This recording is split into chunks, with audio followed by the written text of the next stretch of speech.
Elle vient d'ouvrir l'ordinateur portable de son mari pour vérifier ses mails. Et elle y a trouvé leur photo de mariage soigneusement rangée dans un dossier nommé « Client 04 », la plus grande imbécile. Je vous écris depuis les toilettes. J'ai fermé la porte à clé. Mon mari, Femi, ronfle dans la chambre. Il pense que je prends une douche. Si je sors de cette salle de bain ce soir, je risque de le tuer. Je m'appelle Céline, 36 ans, senior manager dans une grande banque à Lagos. Belle, riche, indépendante, mais longtemps, désespérément célibataire. Ma famille me répétait sans cesse, une femme sans mari n'a pas de tête.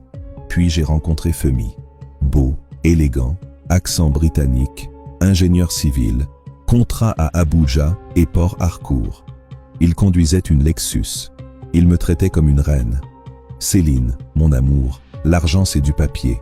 Je veux ton cœur, pas ton compte. J'y ai cru. J'étais amoureuse. Nous nous sommes mariés il y a 6 mois. Le mariage de l'année. J'ai payé 80% des dépenses. Femi disait que son compte était temporairement bloqué par l'Agence de lutte contre la criminalité financière, la corruption et les fraudes, EFCC. Comme une idiote, je lui ai donné 5 millions pour régler son dossier, puis 3 millions pour libérer ses marchandises. Je n'ai rien vu venir. Ce soir, Femi est rentré ivre, soi-disant pour célébrer un nouveau contrat. Il s'est endormi l'ordinateur ouvert. En voulant le refermer, une notification est apparue. Le message venait d'un contact nommé Bossman. Comment ça avance avec la cliente? Elle ne soupçonne rien? Le cash-out arrive bientôt. Oh. Cliente? Je me suis assise sur le lit. Mon cœur a arrêté de battre. J'ai ouvert son ordinateur. Aucune protection. Dans mes documents, un dossier m'a glacé le sang. Projet MAGA à l'intérieur, plusieurs sous-dossiers. Client 0, 1, Sarah, Londres. Client 0, 2, Chidima, Abuja. Client 0, 3, Vanessa, États-Unis. Client 0, 4, la plus grande imbécile, Céline. J'ai ouvert le mien.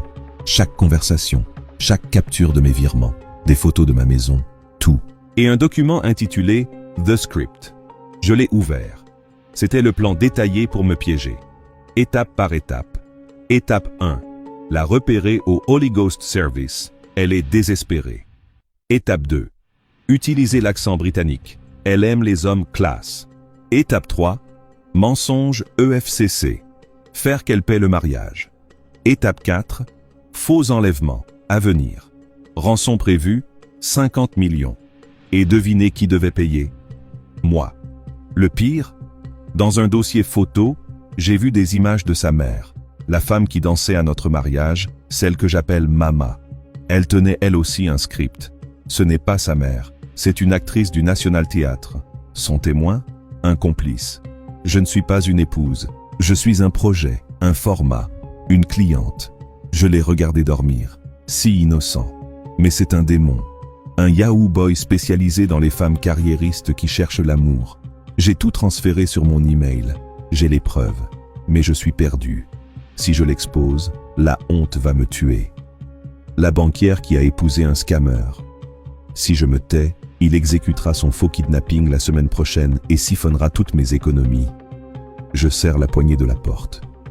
Je dois décider avant qu'il se réveille. Est-ce que je le fais arrêter discrètement?